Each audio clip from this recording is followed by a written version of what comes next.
ଆଜିର ରାଜନୀତି ବନ୍ଧୁ ଏକ ଅର୍ଥ ସର୍ବସ୍ୱ, ଏକ ବ୍ୟବସାୟିକ କେନ୍ଦ୍ର, ଏକ ବିପୁଳ ସମ୍ଭାବନା ରଖିଥିବା ଏକ ବିରାଟ ଅନୁଷ୍ଠାନ କହିଲେ ଅତ୍ୟୁକ୍ତି ହେବ ନାହିଁ। ଆପଣମାନେ ଦେଖିଥିବେ, ମୁଁ ବି ଗୋଟେ ରାଜନୈତିକ ଦଳ ସହିତ ସଂଶ୍ଳିଷ୍ଟ, ମୁଁ ବି ଗୋଟେ ରାଜନୈତିକ ଦଳ ସହିତ ପର୍ଯ୍ୟବେସିତ, ମୁଁ ବି ଗୋଟେ ରାଜନୈତିକ ଦଳ ସହିତ ଜଡ଼ିତ, ଆପଣମାନେ ବି ମଧ୍ୟ। ତେଣୁ ସମସ୍ତ ଏ ପୃଥିବୀର ଯେତେ ଜନତା ଅଛନ୍ତି, ଯେତେ ବ୍ୟକ୍ତି ଅଛନ୍ତି, ସମସ୍ତେ ଯେକୌଣସି ନା ଗୋଟେ ରାଜନୈତିକ ଦଳ ସହିତ ସଂଶ୍ଳିଷ୍ଟ ଥାନ୍ତି, ଜଡ଼ିତ ଥାନ୍ତି, ତାଙ୍କ ସହିତ ଗୋଟେ ନିବିଡ଼ ସମ୍ପର୍କ ଥାଏ।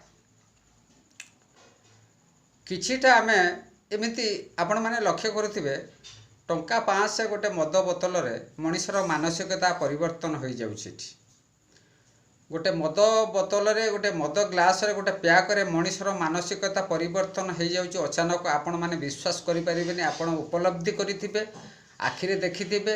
ଆଉ ଇଏ ହେଉଛି ଏକ ଜୀବନର ଏକ ନିର୍ଯାସ ସତ୍ୟ।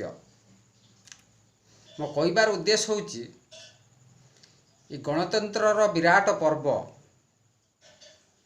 ଏ ଗଣତନ୍ତ୍ରର ଏକ ବିରାଟ ଅନୁଷ୍ଠାନ, ଯିଏକି ଭାରତବର୍ଷ ବିଶ୍ୱର ସବୁଠାରୁ ବଡ଼ ଗଣତାନ୍ତ୍ରିକ ରାଷ୍ଟ୍ର, ବିଶ୍ୱର ସବୁଠାରୁ ବଡ଼ ଦେଶ, ଜାତି ଭିତ୍ତିକରେ ହୁଅନ୍ତୁ, ଭାଷା ଭିତ୍ତିକରେ ହୁଅନ୍ତୁ, ଏମିତିକି ଆପଣମାନେ ଲକ୍ଷ୍ୟ କରିଥିବେ ହଜାର ହଜାର କୋଟିପତି ଏଠି ବସବାସ କରୁଛନ୍ତି। ତା ଭିତରେ ଆମେ ବି ଜଡ଼ିତ। ସମସ୍ତଙ୍କର ଅଧିକାର ରହିଛି ଭୋଟ ଦେବାର। ଆପଣମାନେ ସ୍ୱଇଚ୍ଛାରେ ଭୋଟ ଦିଅନ୍ତୁ। ଟଙ୍କା 500 ମଦ ବୋତଲରେ ଆପଣଙ୍କର ବ୍ୟକ୍ତିତ୍ୱକୁ ତାଙ୍କ ପାଖରେ ବିକି ଦିଅନ୍ତୁ ନାହିଁ। ଆପଣ ସଠିକ୍ ବ୍ୟକ୍ତି, ସଠିକ୍ ଦଳକୁ ଚୟନ କରନ୍ତୁ, ଆଉ ଭୋଟ ଦିଅନ୍ତୁ। ଆପଣମାନେ ଭାବୁଥିବେ, ମୁଁ କୌଣସି ରାଜନୈତିକ ଦଳ ସହିତ ସଂଶ୍ଳିଷ୍ଟ ନୁହେଁ, ମୁଁ କୌଣସି ରାଜନୈତିକ ଦଳକୁ ଭଲ ପାଏ ନା, ମୁଁ ବ୍ୟକ୍ତି ବିଶେଷକୁ ଭଲ ପାଏ। କେଉଁ ବ୍ୟକ୍ତି ଭଲ କାମ କରୁଛି। ହୁଏତ ଆଜିର ଦିନରେ ଆପଣମାନେ ଲକ୍ଷ୍ୟ କରୁଥିବେ, କଂଗ୍ରେସର ଭାରତବର୍ଷରେ ସତ୍ତା ନାହିଁ। ଏମିତି ବି ଅଛି, ଭଲ ଭଲ ନେତା ଅଛନ୍ତି କଂଗ୍ରେସରେ ବି ଗୋଟେ ଆଜିର କେମିତି ଆପଣମାନେ ଲକ୍ଷ୍ୟ କରୁଥିବେ, ଓଡ଼ିଶାରେ 9ଟା କଂଗ୍ରେସର MLA ଅଛନ୍ତି। କେମିତି ସିଏ ଜିତିଲେ? ଭଲ ନେତା ବୋଲି ତାଙ୍କୁ ଲୋକ ଭୋଟ ଦେଲେ। ମୋ କହିବାର ଉଦ୍ଦେଶ୍ୟ ହେଉଛି, ଆପଣ ନେତା ଚୟନ କରନ୍ତୁ। ଉଦାହରଣ ସ୍ୱରୂପ ମୁଁ ନେଇପାରିବି ମନମୋହନ ସାମଲ, ଚାନ୍ଦବାଲି ନିର୍ବାଚନ ମଣ୍ଡଳୀରେ ମନମୋହନ ସାମଲ। ତମାମ ଜୀବନକୁ ସେ ଏକାଗ୍ରତା କରି, ତମାମ ଭାବନାକୁ ଗୋଟେ ଦଳ ପାଇଁ ସେ ଉତ୍ସର୍ଗୀକୃତ ମନୋଭାବକୁ ପର୍ଯ୍ୟବେକ୍ଷଣ କରି ଆଜି ଓଡ଼ିଶାରେ ଯେଉଁ ସ୍ଥିତି ଅଛି, 24 ବର୍ଷର ଯେଉଁ ଦୁର୍ନୀତି ଶାସନ, ତାକୁ ହଟେଇବାର ଗୋଟେ ପ୍ରକାର ପ୍ରୟାସ କରିଛନ୍ତି। ସେ ଏକମାତ୍ର ବ୍ୟକ୍ତି ହେଉଛି ମନମୋହନ ସାମଲ। ମୁଁ ଅନୁରୋଧ କରିବି, ଆପଣମାନଙ୍କୁ ପ୍ରେରଣା ଦେବି, ଉତ୍ସାହ ଦେବି, ମନମୋହନ ସାମଲକୁ ଭୋଟ ଦିଅନ୍ତୁ। ବିଜେପି ସରକାର କରୁ ନ କରୁ ଓଡ଼ିଶାରେ, ସେଇଟା ବଡ଼ କଥା ନୁହେଁ, କିନ୍ତୁ ମନମୋହନ ସାମଲ ଭଳିଆ ଲୋକଙ୍କୁ ଆପଣ ଜିତେଇ ବିଧାନସଭାକୁ ନିଅନ୍ତୁ। ଦେଖିବେ ଚାନ୍ଦବାଲି ନିର୍ବାଚନ ମଣ୍ଡଳୀର ଯେଉଁ ମୌଳିକ ସମସ୍ୟା ଗୁଡ଼ାକ ରହିଛି ନା, ଧୀରେ ଧୀରେ ସମାଧାନ ହୋଇଯିବ। ବାମକେଶ ରାଓ, ଯିଏକି ସେ ଭଦ୍ରକର ବାସିନ୍ଦା ନୁହନ୍ତି, ସେ ଗୋଟେ ଟ୍ୟାଗ ପାଇଯାଇଛନ୍ତି, ଗୋଟେ ଉପାଧି ପାଇଯାଇଛନ୍ତି, 1 ନମ୍ବର ଗୋଟେ ଭତ୍ତା ଚୋର। ସେ କ'ଣ କରିବେ?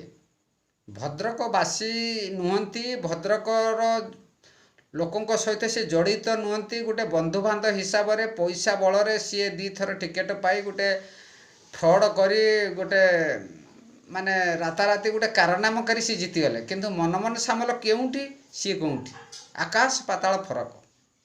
ମୁଁ ଅନୁରୋଧ କରିବି ସମସ୍ତ ବନ୍ଧୁମାନଙ୍କୁ, ବିଶେଷ କରି ମୋର ଚାନ୍ଦବାଲିର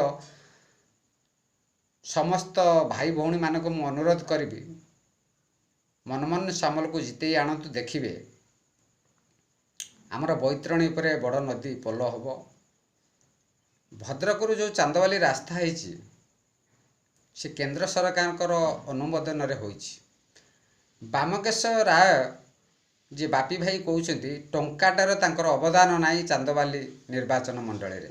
ଗୋଟେ ବ୍ୟର୍ଥ ବିଧାୟକ, ଗୋଟେ ଚୋର ବିଧାୟକ, ଭତ୍ତା ଚୋର ନାମରେ ସେ ପ୍ରସିଦ୍ଧ ସାରା ଓଡ଼ିଶାରେ। କ'ଣ ପାଇଁ ଆପଣମାନେ ତାକୁ ଭୋଟ ଦେବେ? आपण मैंने देखु धामरा जोगुरु धामरा पाई सी जितुला धामरार कोण अनुकरण गोटे भोटर बीजेडी रे ना समस्ते मनमोहन सामल सहित जड़ित हो जाती समस्त को मु अनुरोध करी बंधुगण समस्त को मु प्रणाम करी अनुरोध करी गोटे थर चांस दियंतु गोटे थर आपण चांस देइथिले विष्णु सेठी की बहुत किछि विष्णु सेठी करी जाइछन्ति आ गोटे थर मनमोहन सामल को चांस दियंतु देखिबे कारण सी भद्रक माटीर पिला सी तन्न तन्न भाव में परखिछन्ति प्रतिटी ब्लॉक प्रतिटी ग्राम पंचायत प्रतिटी वार्ड को आउ ये जो कहते बामकेश राव डॉक्टर बामकेश राव डॉक्टर फक्टर बेकार कथा गुड़ा सब कि डॉक्टर सी जे गोटे गरीब लोकंकर चाउल चोरी करी खाऊची सी डॉक्टर गणा आपण माने विचार करिवे जून 1 तारिख दिन आपण मानकर विचार आपण मानकर चिंताधारा परिवर्तन करदेव आपण अंचल को मैं एतिक अनुरोध करी समस्त को। जय जगन्नाथ।